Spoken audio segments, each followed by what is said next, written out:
All right. So the boys, Leo and his brother Gareth, were arguing because Leo didn't want to eat anything, and Gareth was like, I'm in charge, eat. Gareth is a menace.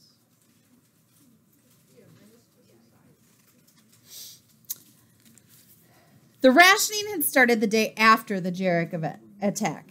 As soon as the diagnostics were finished and the captain had a full damage report, she had gathered all ship personnel onto the bridge to give them the news. I won't lie to you, Captain Sato began, looking over her bedraggled crew. The Beagle took a serious beating. Our life support systems are mostly intact. Oxygenator, water filtration, gravity generator. We're all still breathing and our feet are on the ground, but that's it for the good news. The ship's propulsion systems are damaged beyond repair, so unless someone can go out there and give us a push, we aren't moving. The jump drive is also not operational. Not that it matters since the Jarek took all of RV. We have no weapons, no defenses, and no comms, which means we're basically sitting ducks. What about the shuttle? A member of the crew asked. The 6-passenger Lockheed landing craft that was supposed to be used for planetary surface explorations, but mostly gathered dust in the bigger ship's landing bay. There had been little need to study the surface of planets because despite being out here for nearly 3 years, the Beagle had found little worth studying. Its primary mission, Dr. Calvin Fender's primary mission, to discover and analyze more potential sources for Ventasium, had yielded little in the way of results. And yet, it had somehow attracted the enemy's attention. I'm afraid the Jarek sabotaged this shuttle as well. They made sure none of us were getting off this ship, Captain Sato said. Not none of us, Leo thought, a surge of sour bile burning in the back of his throat. One of us was escorted off at gunpoint. Our best hope is that the coalition realizes that we haven't checked in and are off the grid and sends a rescue team sooner rather than later. Either that or a friendly ship just happens to pass in range of our emergency beacon, which, given our location, is unlikely, but not impossible. In the meantime, we are doing our best to get the long-range communications back up and running. The sooner we do that, the sooner we can get help. And what about Dr. Fender? Leo traced Lieutenant Berg's voice, spotting her in the crowd.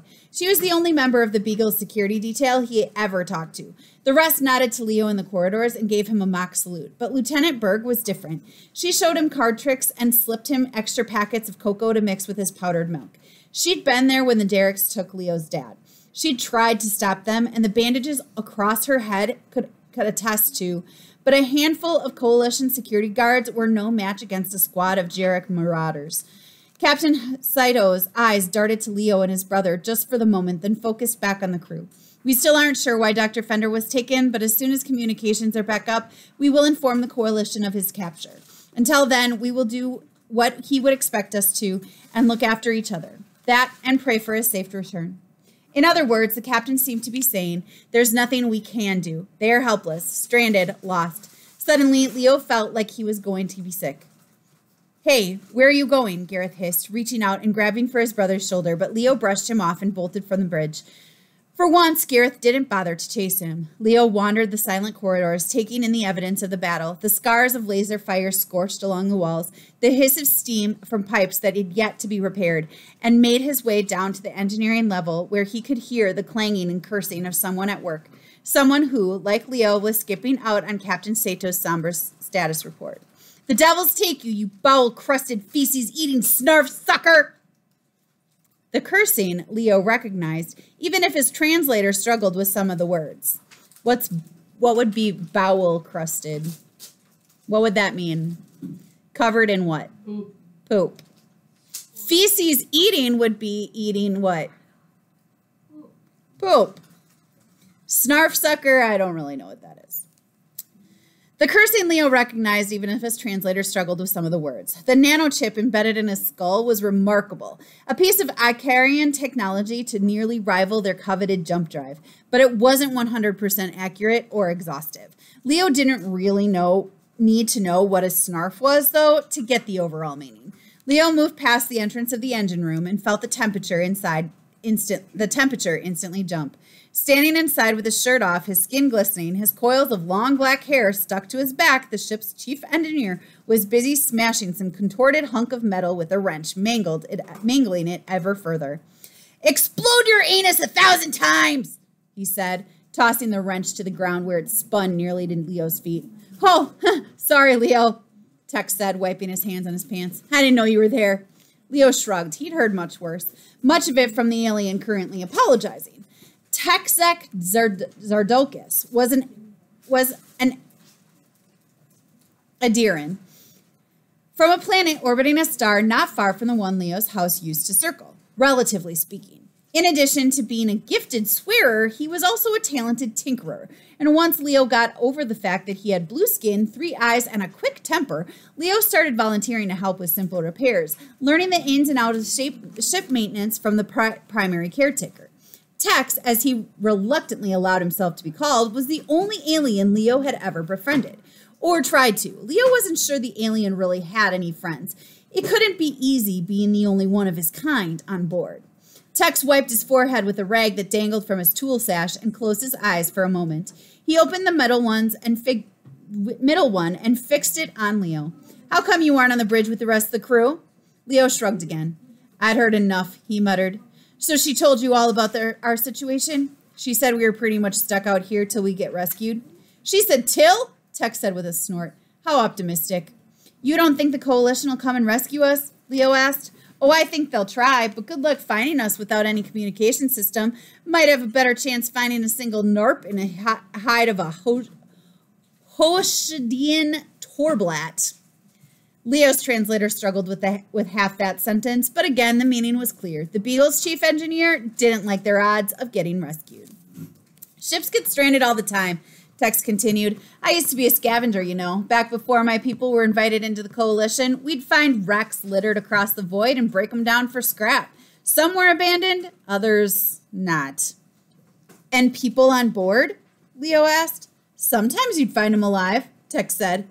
Others not, didn't need to be said. Of course, it's possible I can get this plastic hunk moving again, but I wouldn't bet on it, not without new parts. The Jarek were thorough in, how do you humans say it? Tearing us a new one? The Beagle's chief engineer slumped, sliding his broad shoulders back against the same piece of mangled machinery he'd been beating on before. Leo went and sat down across from him. He could see in patches of white skin along the Adirian's forearms. Burns, some steam, some chemical, some ages old, others newly healed. Tex knew things. He had seen things. His people had been attacked by the Jareks as well. Their planet bombarded, invaded. The Ikari finding them, inviting them into the coalition. It had saved them, had saved their world. The engineer had told Leo stories of the battles raged on Adirian soil, the Ikari and Jarek filling the skies with fire, fighting over the most valuable substance in the universe, buried deep below the planet's surface. Ventasium. That was the humanity's name for it. Even in English, it had others, hyperblast, fairy dust, jump juice, but Leo's father had always insisted on calling it by its scientific name after the Italian scientist who had discovered it on Earth. Except Enrico Ventasi had no idea what he was really looking at when he pulled that chunk of radioactive rock from deep within this Earth's crust. Couldn't comprehend the nature of the door he'd just unlocked. He wouldn't know until 2 years later when the Ikari made first contact, telling the 9 billion people on Earth that they were far from alone in the universe, and that because of their Ventasium deposits, they were also one of the richest planets in the galaxy, which also made them targets, just like the planet Adir. Like Leo, Tex had seen firsthand what the Jarek were capable of, long before 2 Jarek torpedoes slammed into the Beagle's hull. He had every reason to be pessimistic. And yet, he's still alive, you know, the Adirian said, taking in Leo with his 3 unblinking eyes. What? Your father, Dr. Fender. He's still alive. I may be Adirian, but your humans aren't hard to read. I can see it painted on your face. You fear the worst, but it hasn't happened. How can you be so sure? Leo asked. Because if they'd wanted him dead, Tex offered, they would have just left him here with us. Leo tried to keep that flicker of hope burning as he stared at the half chunk of ficken recently rescued from the floor, doubting it would make it taste any worse. He shoveled the whole thing into his mouth, somehow choking it down. Gareth reached across the ruffled his hair. That wasn't so bad, was it? Compared to what? Compared to everything else they'd already been through? No. At least the food he could swallow. There's talk of trying to repair the shuttle, Gareth said, eating his half in nibbles as if trying to make it last. Sato thinks that if they salvage enough parts from the Beagle, they can make it a flight worthy. Then, if they can find a way to power it, then 6 of us would be able to get off this wreck, Leo said, doing the math, leaving the other 30 or so behind. Not behind, Gareth corrected. Whoever takes the shuttle would try and get help, or just get stranded in another part of space. It's worth a shot, Gareth snapped. It's better than sitting around here doing nothing. Leo stared at his now empty plate. He hadn't meant to make his brother mad. Gareth was right. It was better than just sitting here waiting to see if the food or the power supply ran out first, or if the damaged hull would just split at the seams, sucking all the oxygen out into the void. They were barely staying afloat out here, and Leo knew it. They all knew it. If only Dad were here, Leo thought, he would know what to do. Gareth put his fork down, leaning across the table to get Leo's attention. Hey, Leo lifted his chin just a little. Listen to me. We're gonna get out of this. I'm going to find a way to keep you safe. Do you understand? Gareth reached into the pocket of his jacket and pulled out a silver foil wrapper. Leo instantly recognized it by its shape. I thought there wasn't any more, he said. I thought so too, Gareth answered. But I helped Officer Ridley patch up some ducks this morning, and he gave it to me. He slowly peeled back the silver foil, revealing the precious hunk of chocolate underneath, only slightly discolored around the edges. It'll get the taste of frickin' out of your mouths, at least. Leo watched Gareth take the chocolate between his fingers, ready to snap it in two, when the sound of boots in the corridor outside the mess hall made them both freeze. He followed his brother to the door to see members of the Beagle's crew running toward the bridge. What's going on? Gareth asked. A ship, a voice called out. We've spotted another ship. It's coming our way. Jarek?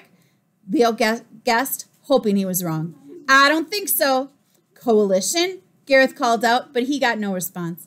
Leo looked up for his brother. Garrett's wide eyes were a perfect match for his own. They were both thinking the same thing. They were saved.